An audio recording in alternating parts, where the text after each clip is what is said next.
Salut à tous! Alors on se retrouve aujourd'hui pour un petit do it yourself, un petit tuto d'une chose qui pourrait être fort utile dans les semaines à venir, surtout que si on peut éviter un déplacement pour aller chez le veto ou à la pharmacie en ce moment, restez chez vous, on vous le dira jamais assez, et vous allez voir que c'est aussi efficace que ce qu'on vous propose dans le commerce.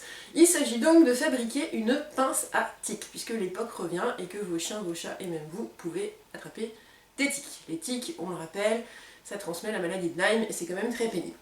Je précise que cette astuce ne vient pas de moi, je l'ai trouvée sur un blog il y a fort longtemps. J'ai un blog écrit par un vétérinaire, donc c'est pas n'importe qui. Je ne me rappelle pas du nom de ce vétérinaire ni de l'adresse du blog parce que c'était il y a fort longtemps. Si jamais le vétérinaire en question se reconnaît, il peut se signaler et on remercie beaucoup pour cette astuce.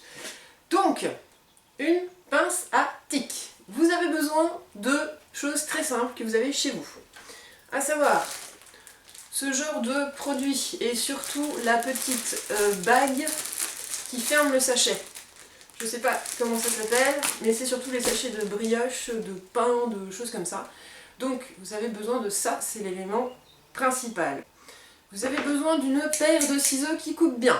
Et naturellement, vous avez besoin d'une tique. Comme je n'en ai pas chez moi, Dieu merci, j'en suis ravie, j'ai fabriqué une tique sur un petit morceau de tissu. Explication, comment procède-t-on? Eh bien, nous allons sur le bout du petit machin à fermer les brioches, nous allons pratiquer une entaille. C'est-à-dire qu'on va couper en V, évidemment qu'il faut s'adapter à la taille de la tique. Et surtout, il faut que le sommet soit quand même, l'angle de sommet de votre entaille soit assez fermé, pas trop large, sinon vous ne pourrez pas choper la tique et la virer. Je vous montre en gros plan le découpage. Donc nous allons pratiquer, j'essaie de rester bien dans le champ de la caméra, c'est pas facile tout seul.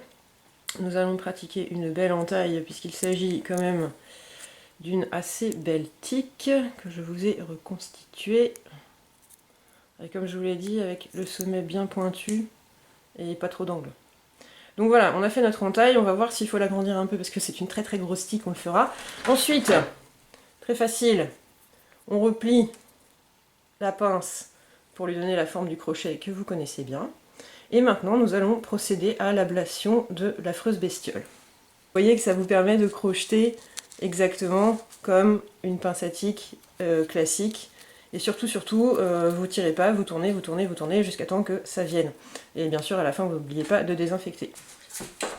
On arrive à la fin de notre tuto et à la fin de notre vidéo. Ça vous évitera, le cas échéant, de devoir aller à la pharmacie ou chez le vétérinaire, puisque on vous le répète, restez chez vous, hashtag restez chez vous, restez chez vous.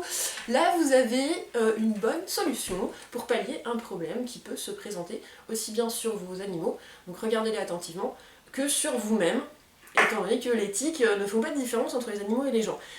Dernier détail, qui n'a plus rien à voir avec le tuto mais qui a son importance. Si, une fois que vous avez enlevé la tique, il faut bien désinfecter, c'est évident. La pince, là, celle-ci, vous la jetez, c'est à usage unique évidemment, vous vous en resservez pas, c'est des attaches brioches, il y en a partout. Si c'est sur votre peau et que vous apercevez au bout de quelques jours que la peau autour de la piqûre devient rouge, brûlante, que ça vous gratte, que ça vous fait mal, il faut vous rendre absolument le plus vite possible chez un professionnel de santé, puisque vous pouvez potentiellement avoir attrapé la maladie de Lyme, qui est quand même une maladie assez enquiquinante. Et là, pour le coup, ça vaut rester chez vous, mais pas sur ce coup-là. Voilà, il faut pas rigoler avec Lyme. Nous, on le sait bien, parce que dans les chevaux, c'est quand même des trucs assez courants. Tous les milieux agricoles, tous les gens qui travaillent à l'extérieur le savent. C'est peut-être un petit peu moins connu encore du grand public. Donc n'hésitez pas.